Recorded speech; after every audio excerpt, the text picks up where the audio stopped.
The challenge document is available online for you to use, and it can be downloaded at jforjustice.net/challenge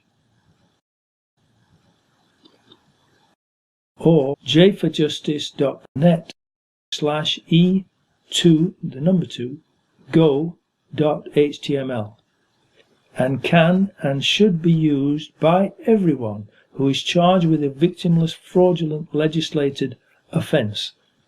If everyone does that in every court in the land, even if they try to ignore it, they will be being put on notice.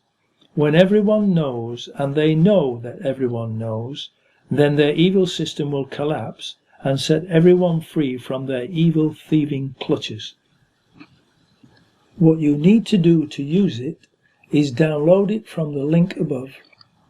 Change the word "you" at the top to your name, then sign and date it at the bottom, and, along with the 2 exhibits that are also downloadable at the same site, file it with the court that has summoned you, and give a copy to the prosecutor as well.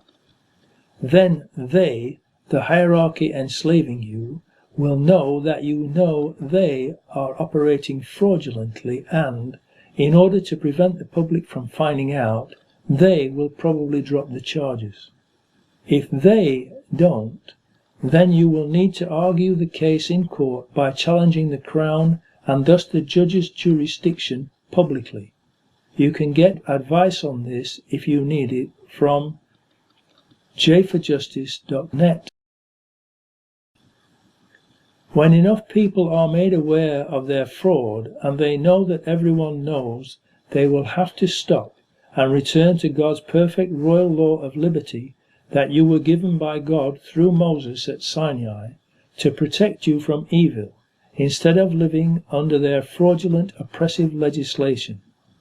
Every British monarch swears at their coronation to maintain the laws of God to the utmost of his or her power, and then does not do so, because they want to maintain their unlawful legislation under which they enrich themselves at your expense.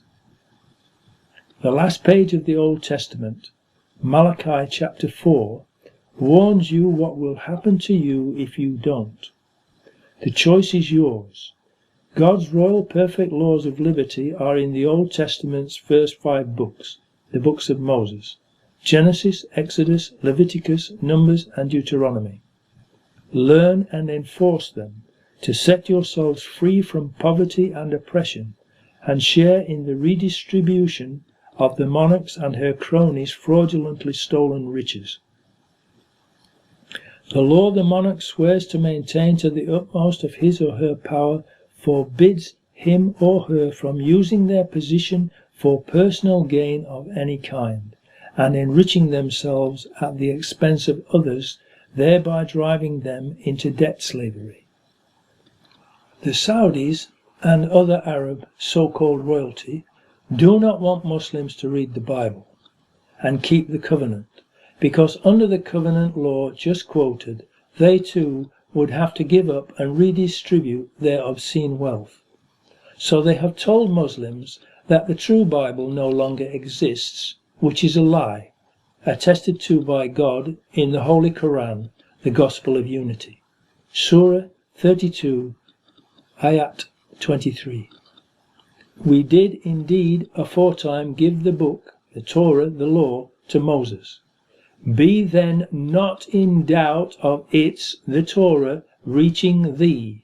We made it a guide to the children of Israel. Further proof from the Holy Quran, the Gospel of Unity states, Surah 3, Ayat 64, say, O people of the book, the Bible, come to common terms as between us and you, that we worship none but God, that we associate no partners with him, that we erect not from amongst ourselves lords or kings or queens and patrons other than God. If then they turn back, say ye, bear witness that we at least are true in faith, bowing to God's will. So how then can there be Muslim emirs or kings, etc.?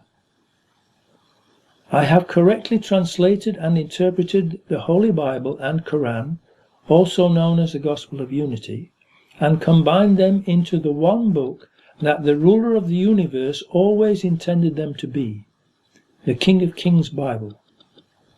jartruth.net/kofkad.htm, and have added explanatory notes and cross-referenced them with each other to show everyone that there is no reason to fight religious wars, but to unite as one brotherhood, reading all of the book and living by only his laws in peace and prosperity.